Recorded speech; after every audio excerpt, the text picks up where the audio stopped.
లో కనకదుర్గ అమ్మవారి రథం తాలూకు మన సింహాలు మాయమైనవి, కొన్ని ఇబ్బందులు తప్పులు జరిగినాయి అంటే ఒక్కొక్కరు ఎలా మాట్లాడారు వైసీపీ నాయకులు. వాళ్ళెవరు ముస్లిమ్స్ కాదు, హిందూస్ కాదు, వాళ్ళెవరు ముస్లిమ్స్ కాదు, క్రిస్టియన్స్ కాదు, హిందువులే అందరూ. పొద్దున్నేస్తే తాళ్ళు కట్టుకునే వాళ్ళు, బొట్లు పెట్టుకునే వాళ్ళే. కానీ ఒక తప్పు జరిగింది, ఒక అపవిత్రం జరిగింది అంటే పదవులు అనుభవిస్తూ ఉన్నవాళ్ళు, పొద్దున లేస్తే గుళ్ళకి వెళ్ళేవాళ్ళు, వీళ్ళు అపహాస్యం చేస్తూ ఉన్నారు, వీళ్ళు వెటకారం చేస్తూ ఉన్నారు. ఈ ఎంటైర్ ఈ విషయంలో వాళ్ళు మతం పుచ్చుకున్నారా లేదా నాకు అన్నీ తెలియదు. వైవి సుబ్బారెడ్డి గారు ఉన్నారు, భూమన కరుణాకర్ రెడ్డి గారు ఉన్నారు, వారి కుటుంబ సభ్యులు ఉన్నారు. ఎవరైనా సరే మీరు మతం పుచ్చుకున్నారా లేదా నాకు తెలియదు. అవన్నీ అది మీ బయటికి చెప్పుకుంటారా లేదు నాకు తెలియదు. నేను అది కూడా మాట్లాడట్లా. కానీ మీరు బాధ్యత తీసుకున్నారు. మీరు హైందవ ధర్మాన్ని కాపాడుతానని మీరు బాధ్యత తీసుకున్నప్పుడు కాపాడాల్సిన అవసరం మీ మీద ఉంది. బోర్డుని మీరు స్థాపించారు, మేము స్థాపించాల. తప్పులు జరిగినాయి. తప్పులు జరిగితే వైఎస్ జగన్ గారు ఏం చెప్పాలి? ఒకవేళ నాకు తెలియకుండా మేము ఆయన బ్లేమ్ చేయట్లా. కానీ మీ ఆధ్వర్యంలో జరిగింది, మీరు కాన్స్టిట్యూట్ చేసిన బోర్డు వల్ల జరిగిన తప్పిదాలు ఇవి. మేము ఇవి కనుగొన్నాం. ల్యాబ్ టెస్టులు ఇవన్నీ మేము ఆటలాడతామా? ఇవన్నీ బాధ్యత లేదా? కనుక చాలా బలమైన సనాతన ధర్మాన్ని పాటించేవాడిని. దాకా మా ఇంట్లో రామనామం ఉండేది, రామ జపం ఉండేది మా ఇంట్లో.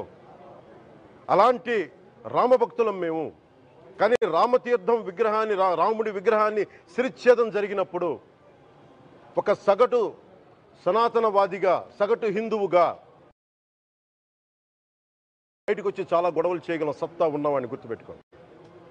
ముఖ్యంగా వైసీపీ నాయకులకి, నన్ను విమర్శించే దేశ యావత్తు నన్ను విమర్శించే ప్రతి ఒక్కరికి తెలియజేస్తున్నా, గొడవ పెట్టుకోవాలంటే చాలా బలంగా గొడవ పెట్టుకోవాలి. కానీ నాది పేదవాళ్ళ కష్టాలు, క్రిమినలైజేషన్ ఆఫ్ పాలిటిక్స్, వీటి మీద మేము మాట్లాడతాం, వీటి మీద తప్పించాం. ప్రజలు బాగుండాలి, కాన్స్టిట్యూషన్ వాల్యూస్ని అప్హోల్డ్ చేయాలి, రాజ్యాంగం బాగుండాలి, వీటి కోసం తపన పడేవాళ్ళం. కానీ సెక్యులరిజం పేరు మీద, secularism is not one way, it's two way. Secularism అంటే కూర్చోబెట్టి ఒక్క సైడ్ నుంచి వచ్చేది కాదు, అన్ని సైడ్ నుంచి రావాలి. ఇది చాలా ఆవేదన కలిగిస్తుంది. కొన్ని దశాబ్దాలుగా చూస్తున్నారు ప్రతి హిందువు. దీంట్లో మిగతా మతాల ప్రస్తావన కంటే కూడా నేను ఎక్కువ ప్రస్తావన చేస్తుంది హిందూ ధర్మాన్ని పాటించి, వాళ్ళు వ్యక్తిగతంగా పాటించి బయటకు వచ్చేటప్పటికి మీడియా వారి కోసమో లేదంటే ఇంకొంత ఎవరైనా సాటిస్ఫై చేయడం కోసం తెలియదు. కానీ సాటి హిందువులు తోటి హిందువులను తిడతా ఉన్నారు. ఇది చాలా ఆక్షేపణీయం. దీంట్లో నేను ముస్లిమ్స్ నిందించట్లా, అది క్రిస్టియానిటీ నిందించట్లా.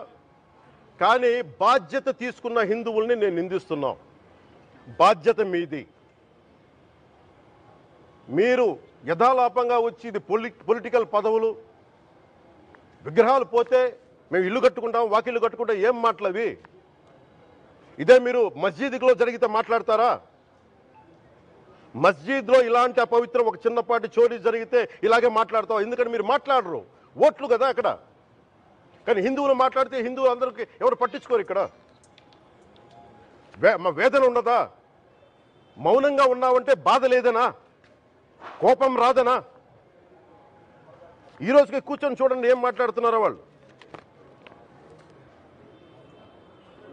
ఆయన వాళ్ళ లాయర్ అంట, ఆయన ఎవరు, ఏజీపీ అంట, పొన్నవోలు సుధాకర్ రెడ్డి గారు తిరుమల లడ్డుపై ఢిల్లీలో చేసిన కామెంట్ నా దృష్టికి తీసుకొచ్చారు. ఇలాంటి సెన్సిటివ్ సమయాల్లో ఎయిదర్ మౌనం మంచిది, మౌనం దాటి పొగరుగా మాట్లాడటం, నన్ను పచ్చి బూతులు తిట్టినా, నన్ను వక్రీకరించినా, నన్ను రోడ్డు మీదకి లాగిన నేను ఎప్పుడు మౌనంగానే ఉన్నా. కానీ వైసీపీని నాయకులు, విమర్శించే నాయకులు ప్రత్యేకంగా చెప్తున్నాం, సనాతన ధర్మాన్ని జోలికి రాకండి. తప్పు జరిగితే తప్పు జరిగిందని ఒప్పుకోండి, లేదా మాకు సంబంధం లేదని చెప్పండి. అంతేగాని మళ్ళీ అడ్డగోలుగా మాట్లాడితే ఎవ్వరం క్షమించం. ఇక్కడ మీరు కూడా హిందువులే. పొన్నవోలు సుధాకర్ రెడ్డి గారు, మీరు హిందువులే. నోటికొచ్చినట్టు మాట్లాడకండి.